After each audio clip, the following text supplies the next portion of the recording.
A very good morning. I hope you're all having a great day today. Thank you so much for taking time to attend today's webinar. This is Sharada Murthy from the marketing team of Manage Engine, and I will be your presenter for today. Before we jump into the session, I would like to quickly check if my voice is audible and the display is well and clear.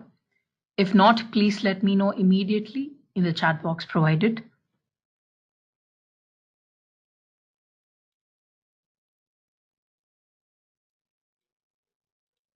Please drop in a OK message if my voice is audible and if you can see the display well and clear.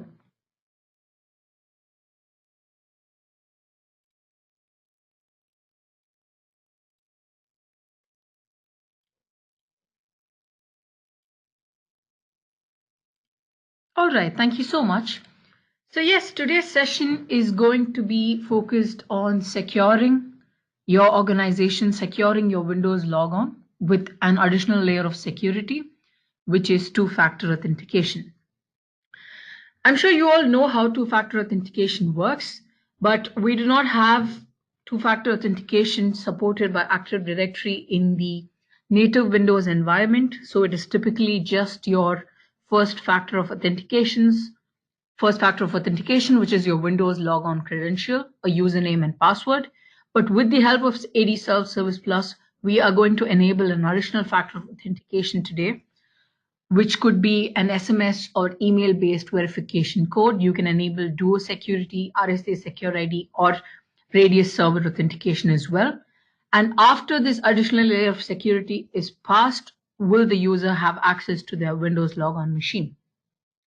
So we are talking about improving security in your organization at the very first step. That is where users have access to their Windows logon machines. And we're going to start the session by first focusing on improving the first factor of authentication, which is passwords. I'm going to quickly walk you through how to strengthen passwords with a granular password policy. Once again, the native Windows Active Directory, the Windows environment has a very basic password policy even after 18 years of Active Directory. But today we're going to see how we can make a change to that, how we can improve the quality of passwords for users in your organization by simply adding an additional or a granular password policy, which overrides your existing native Windows Active Directory password by restricting usage or improving usage with certain password parameters. And then we are going to move on to see how we can enable two-factor authentication for both your local and remote desktop logons for users in your organization. This can be customized specific to OUs and groups present in your Active Directory. So we're talking about adding an additional layer of security, not only to your Windows logon, but access to multiple on-premises and cloud applications, which ADSelfService Plus supports through single sign-on as well. So I'm going to walk you through all this today. We're going to see a stepwise configuration of how to set it up. If you have any questions regarding the session or at any point during the session, please keep them coming. We have a dedicated chat session or a questions tab allocated for that. I will try and answer your questions during the session itself. And that said, we also have the last 10 minutes allocated for a dedicated question answer session. If you do have any more questions towards the end of the session, I'm going to take time to answer every single one of them. And if you get busy during the session and if you'd have to quit sometime in the middle, no worries at all.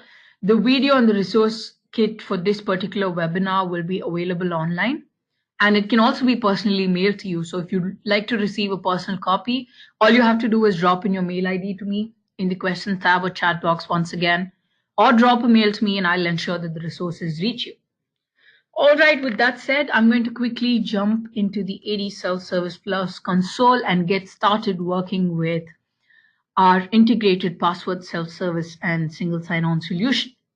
So I'm going to log in as an administrator. And this is a pretty new setup. All I've done is configure the domain settings right here. You can go about and add multiple domains. You can prioritize your default domain. You can go back and make changes to the existing domain. You can also choose to update your domain objects or delete if you do not wish to work with a particular domain anymore. I'm working with SSP Workshop, and there's also an automatic Active Directory synchronizer which automatically updates all the objects or all the changes that happens in your AD environment, Windows environment. And under the configuration tab, what I've done is created self-service policies. This, I would say, is pretty much the very first step when you get started working with ADSelfService Plus. Let me quickly explain how I've done this. Opening my Active Directory users and computers, I have a test OU under my name, Sharada, and I've created sub-organizational units, finance, admin, and HR.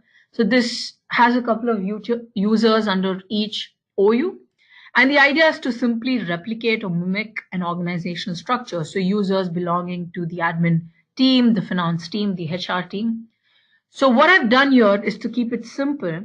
I've added a particular self-service policies and selected based on organizational unit present in my Active Directory. You can also do the same with respect to groups. So the idea of creating a self-service policy in ADSelfService Plus is that you can customize specific to these self-service policies that you create right here in the policy configuration page.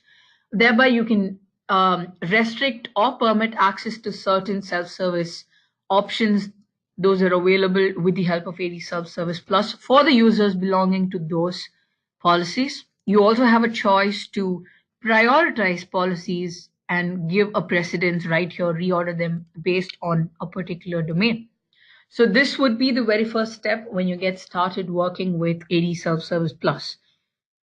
All right, so we're talking about passwords, and I want to once again stress on how the native Windows password policy does not have a provision for a good password policy, I would say.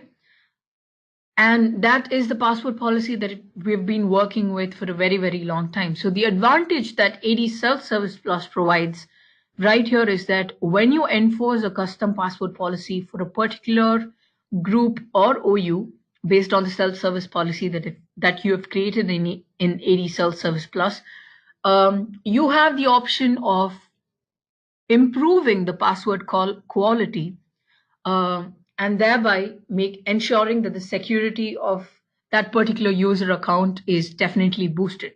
So let me quickly walk you through the options that we support. So you can increase or decrease, that is, set a bar for the password length. Special characters can be included, upper and lower cases, numeric, and avoiding palindromes, password history, consecutive characters, disallowing the use of a particular character more than 2 times and consecutively. So these are basically derived from the most commonly used password list. For example, let me quickly walk you through the disallow dictionary password. So when I do that, there is a default dictionary which is available, which simply restricts the users belonging to the policy HR to use dictionary words as their passwords. I can do the same with modifying patterns as well. Disallowing patterns like QWERTY, ASDF, 1234, password, your organization name, month, because I've seen a list of most commonly used passwords. I keep going through that regularly. And it is quite surprising to see that a lot of users still stick to very, very basic passwords simply because it's very difficult for them to probably remember a password which is not so personal or which is not so basic. So the idea is to restrict users from sticking to such primitive passwords, and that can be achieved right here. So once I given or choose a custom password policy for users belonging to a particular self-service policy, I have an option as an administrator or an IT specialist to enforce this policy in my Gina CP screen, in my Active Directory password reset console. I can also display the requirements in the reset and change password pages, and I also have a choice to customize the display text in the web portal, the mobile browser, as well as the Gina CP screen. So I'm going to quickly save this self-service policy for HR. And let me see how it works. So let me try and change the password for a user belonging to the policy HR. And as I enter the old password, you can see that the self-service policy that I need to abide to, the password, granular password policy that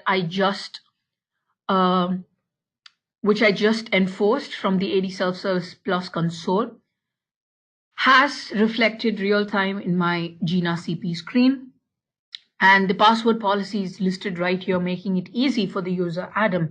So as I enter Adam's new password, I have a check against each complexity rule that I have abided to. So let me try and see if I can bypass this and change Adam's password, hitting on submit. And I clearly have a message which says my password has been rejected because it does not satisfy a certain password complexity rules, a certain list of password complexity rules. Right there, it contains a restricted pattern. It doesn't contain both cases. It also does not contain a special character. So this is one major advantage of this password self-service solution. You boost or improve security at the very first layer itself, the user's password. You improve security by adding or enforcing a custom granular password policy, wherein you can customize this based on, let me say, the user's importance, based on the priority of the user in that particular organization. So if you are trying to improve or trying to enforce a custom password policy for users belonging to the administrators group, I'm sure you would choose more complex rules, or you could go about and override all these complexity rules with the passphrase rule. So yes, the very first step would be to improve the quality of passwords that users stick to your organization. And why I think this is very, very important is because I'm sure you're all aware, I'm sure you would have come across many cases in your organization itself where users tend to stick to very, very simple passwords. And we know that breaking into a password is one of the easiest way to gain access to the organization's network or a user's account. And that's exactly what we're trying to avoid with a password self-service as well as security solution like ADSelfService Plus. All right. So with that done, let me quickly jump to the next part of today's session, improving password security with ADSelfService Plus by enabling a two-factor authentication for both your local and your remote desktop logons. So this is very, very simple. I am going to go to the configuration tab. Under administrative tools, I'm going to hit Gina Mac, which is the Control-Alt-Delete screen. And this is where I'm going to enable Windows Logon two-factor authentication. All right, so all I need to do right here is to enable or check this particular box. And I also have an option to bypass two-factor authentication if the ADSelfService Plus server is down. You have to quickly ensure that the configuration URL matches to the URL that you're working with and hit save. Once this is done, I'm going to save the settings. And believe me when I say this, this is how simple it is to enable Windows Logon two-factor authentication for all the users in your organization. But there are two checkpoints right here. So what this particular step does is, under the Gina Mac installation does, is that this is your step to configure or enable ADSelfService Plus two-factor authentication in the Gina CP extension. So basically enabling two-factor authentication for all the users in their Windows logon machine.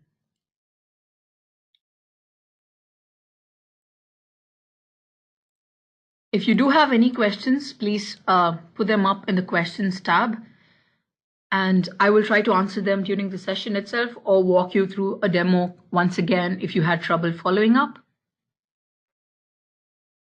All right, so what this particular setting does is that it enables the ADSelfService Plus Gina CP extension and provides two-factor authentication for users in their native Windows logon machine. But to be able to go through a successful Windows logon, there are 3 steps that we need to make sure of, which I'm going to walk you through right now. So under the admin console, under product settings is where you will find connection. So the Windows logon two-factor authentication works only in the SSL port. So you need to ensure that the SSL port is enabled. That is, you need to ensure that ADSelfService Plus is running in the HTTPS service.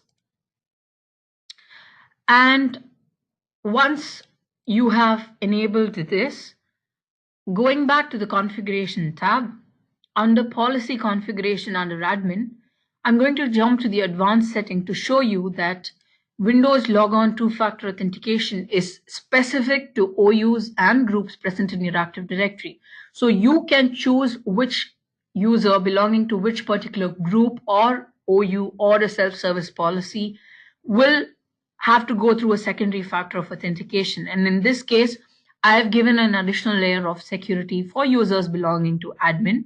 So when I enable two-factor authentication for users belonging to admin, and I'm going to do that through verification code via email, so I can show you how this process works, and hit save, this particular policy, this particular configuration is saved only for the policy admin.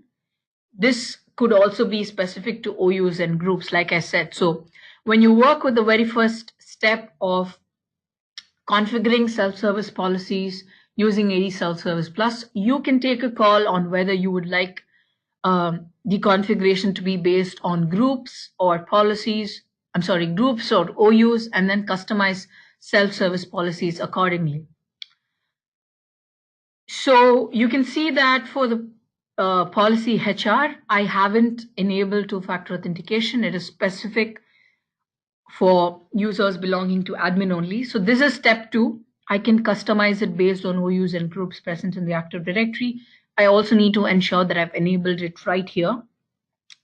And the third step is to see that your Gina CP or Gina Mac installation is up and running. So under the new installation, I'm working with ADSSP Workshop. So I'm going to hit install to ensure that this is up and running.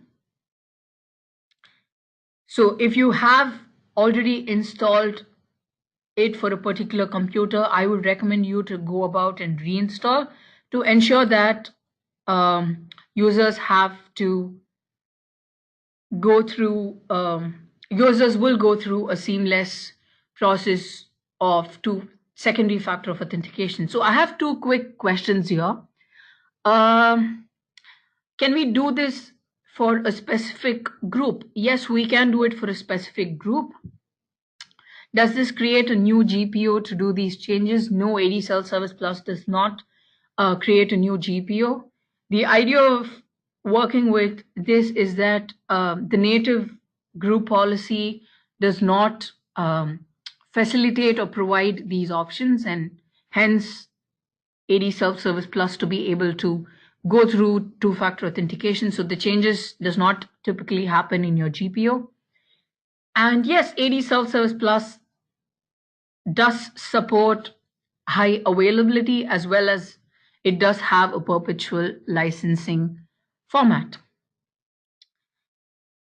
All right, another question, what is Gina Mac installation? So what basically happens is that the Manage Engine ADSelfService Plus agent basically creates a link between your let me say your Windows logon screens, your password reset or account unlock page, your logon screens, your Gina Mac screens. So it is important for you to install the Gina Mac ADSelfService Plus agent in a particular computer, like what I did just now. So this is basically your Gina Mac, and when your GinaMac installation is up and running, do you have the option of accessing ADSelfService Plus from right here from your Windows logon screen itself? So that is what is the GinaMac installation. It belongs to the ADSelfService Plus manage engine. It is more like an agent which needs to be installed for you to have, for you to, for users in your organization to be able to seamlessly go through a password reset right from their Windows logon page, or a two-factor authentication in our case. So I'm going to walk you through that as well.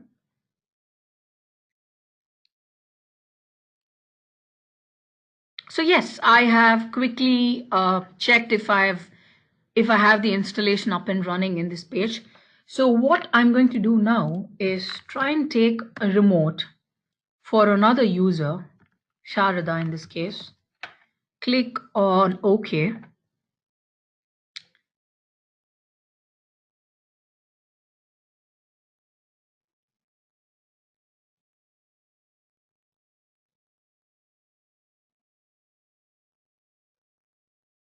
And I'm waiting for the page to load or allow me to log in.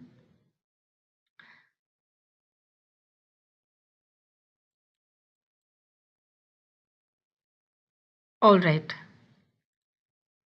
So now you see that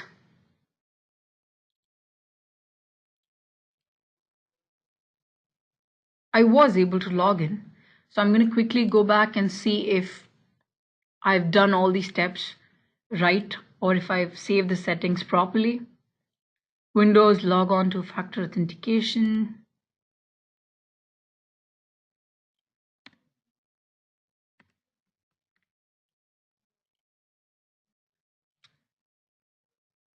All right, the Windows logon TFA is saved. Have I applied it for the policy admin? Yes, I have. I'm also going to check if it's running in HTTPS. Yes. Yes, it is up and running. Let me quickly check if Sharda does belong to the policy admin. Yes, there I go. Okay, so let me see if it's just in the Gina or...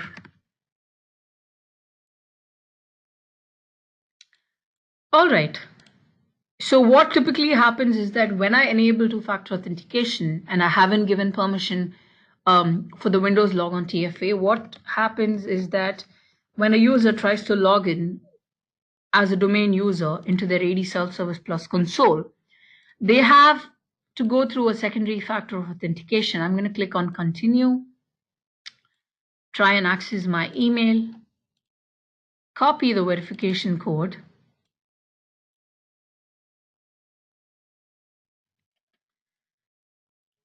and click on continue.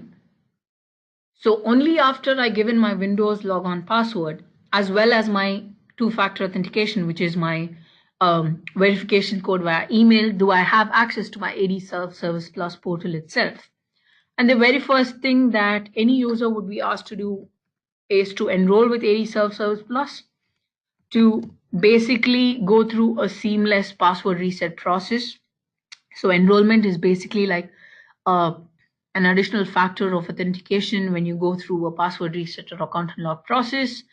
And also the advantage of having two-factor authentication is that you ensure that the right user accesses the portal to be able to go through a proper self-update action or change password operation, and also access to multiple on-premises and cloud-based single sign-on enabled application. So the secondary factor of authentication is an additional layer of security um, for the changes that happen in your AD, that is your self-update of personal information in AD, your change password operation, your mail subscriptions, mail group subscriptions, as well as access to multiple single sign-on enabled applications as well.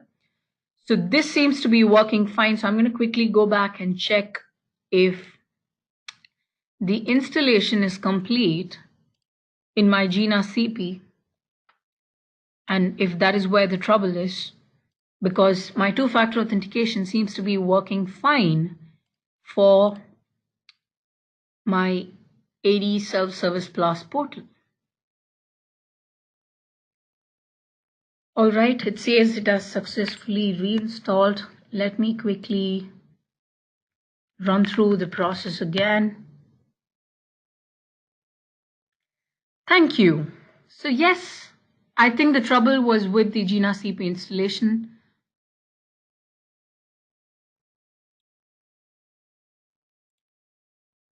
So the installation, I have another question which I'm going to answer before I go forward with verifying my identity. Yes, the installation is done basically in your domain controller and preferably in your primary domain controller. Yes. So I choose the email address that I'm working with, hit on continue.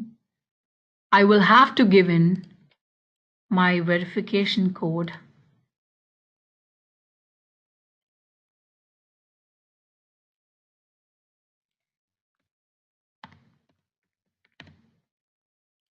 I'm clicking on continue. I hope I haven't messed with the code. Let me see. Oh yes. Yes, I have been logged in as Sharda into my remote machine after going through a successful secondary factor of authentication. So this is just a demo of how it works. I'm sure once you get started deploying this in your organization, users will definitely get a hang of it. And I would highly recommend this for all the administrators or super administrator groups and all the privileged accounts, especially because, like I said, we all have to come to terms with the fact that passwords are not enough. No matter how much security that you boost up to passwords, we cannot say that a password cannot be hacked. You can only delay the time it takes to hack into an account, break into a password. So we can never really say that passwords are the most secure. And yes, with that said, it is very, very important to enable Windows Logon two-factor authentication for users in your organization. You can keep it to something very, very simple as a SMS-based verification code or an email-based verification code. But if you do have additional factors, more secure methods like the RSA Secure ID, your Duo Security or Radius authentication, then yes, you can very well go forward with that. You also have an option to disable two-factor authentication for single sign-on enabled enterprise applications, which means that when you're trying to log in directly from an application, Gmail, for instance, when a user is trying to directly log in from their Gmail account, if an SAML-based single sign-on is enabled using ADSelfService Plus, what happens is that I've not set it up today, but what typically happens is that once I click Gmail and enter my account, my Gmail account, I will be redirected to the ADSelfService Plus domain login. And I will have to give in my Active Directory credentials to authenticate my identity before I access my Gmail account or my Office 365 account. And in this case, you can choose to disable TFA for those users, for users where the SAML single sign-on is enabled and they have to have access to their SSO enabled applications, enterprise applications. But I would definitely highly recommend it because what happens is that you add an additional layer of security for your single sign-on enabled applications as well. So for instance, I'm trying to log into my Gmail account. I go to gmail.com, enter my Gmail account, which is sharda.workshop@gmail.com. What happens is that since SAML single sign-on is enabled with the help of ADSelfService Plus, I will be redirected to the ADSelfService Plus user login, where I give in my Windows username and password, Sharda and password, and then once I hit next, I will have to verify my identity with one of the listed authenticators before I have access to my Gmail account. So once again, highly recommended for privileged accounts. And what I'm going to do now is to quickly show you how this works if you have chosen the option of bypassing two-factor authentications if the ADSelfService Plus server is down. So now that we've almost come to the end of today's session, what I'm going to do is quickly shut down my server.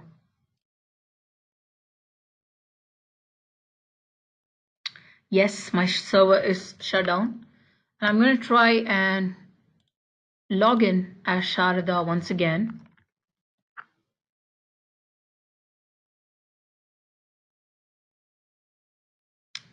So yes, this time I was not asked for my secondary factor of authentication. But this again, once again, is a call that you will have to take as an IT administrator or an IT specialist or an IT security specialist. So yes, with that said, I have come to the end of today's session. A quick recap of all that we saw today. We started on improving password security by talking about strengthening users' passwords with a granular password policy.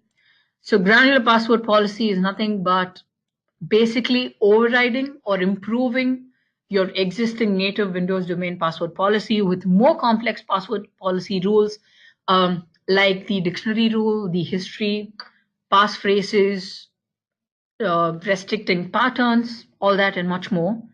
And then we moved on to the core of today's session, enabling two-factor authentication for both local and your desktop, remote desktop logons. So that is a very, very simple checkbox and a three-step check before you enable it for your um, native Windows tool. You need to check that your ADSelfService Plus is running in your HTTPS port. You also need to ensure that you have configured Windows logon two-factor authentication for a particular policy based on OUs and groups present in your organization. You also need to ensure that your Gina Mac installation is up and running, and just for safety, reinstall it in a particular computer.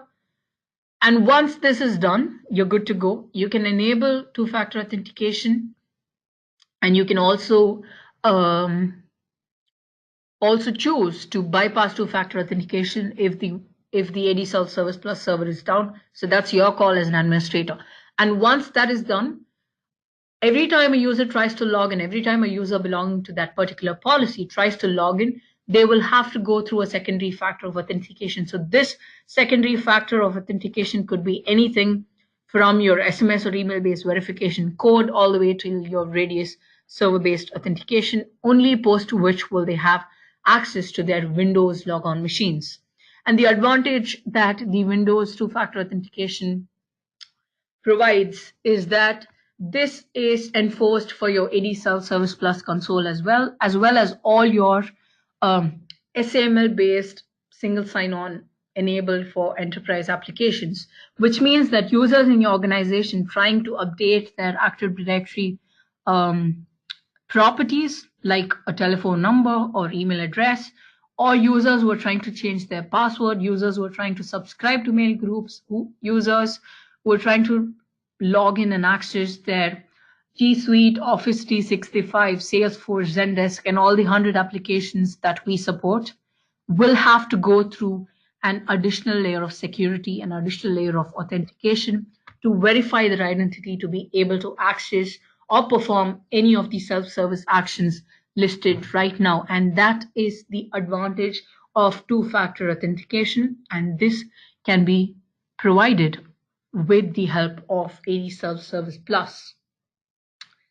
So yes, I am done with today's session. I really hope you learned in detail about this particular feature of ADSelfService Plus. I'm going to take time to answer all the questions that's popping up in my screen right now.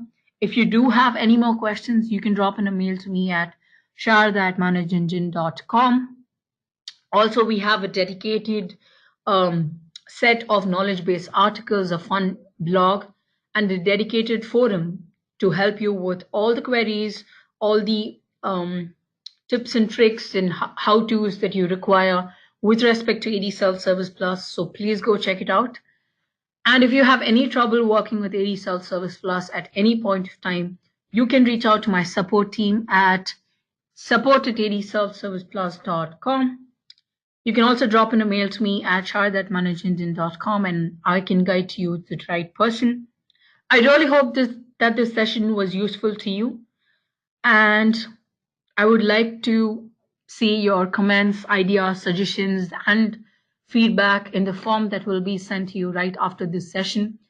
Do pin down what you're looking forward to in the upcoming sessions with respect to ADSelfService Plus, and I will make sure that we draft a webinar for you to help you have a seamless process of working with ADSelfService Plus. On that note, I would like to thank every single one of you for taking time away from your busy schedule to be part of this webinar, this session that I had the immense pleasure of being the presenter for. Thank you so much. It was an immense pleasure having you on board. That said, this is Sharada Murthy from the marketing team of Manage Engine signing off for today. Thank you so much and have a great day ahead. And please keep your questions coming and your mail IDs if you'd like to receive a personal copy of this particular session. Thank you so much.